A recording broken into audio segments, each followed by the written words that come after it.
Bayramov loved to travel to the Ufra settlement of the Balkan region to enjoy the sea breeze while escaping the summer heat of Ashgabat. During these travels, the artist created the remarkable Ufra series, consisting of over 24 drawings. This series stands as a tribute to Turkmenistan's natural diversity and as a testament to Durdy Bayramov's ability to find extraordinary areas of natural beauty completely hidden from the eyes of other guests and tourists of the area. On his multiple trips to Ufra, the artist would often bring his wife and daughters. Even during family vacations, Bayramov never rested. He would be working all the time. While he was not specifically a seascape artist, he was able to capture the gentle movement of the protected waters in the Ufra harbor.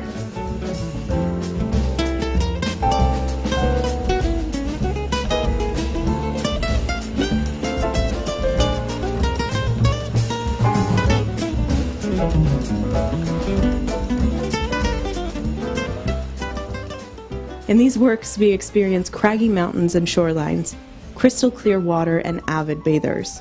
Visually pleasing, the works feature stark differences in shapes, from sharp and angular rocks to smooth and calm waters.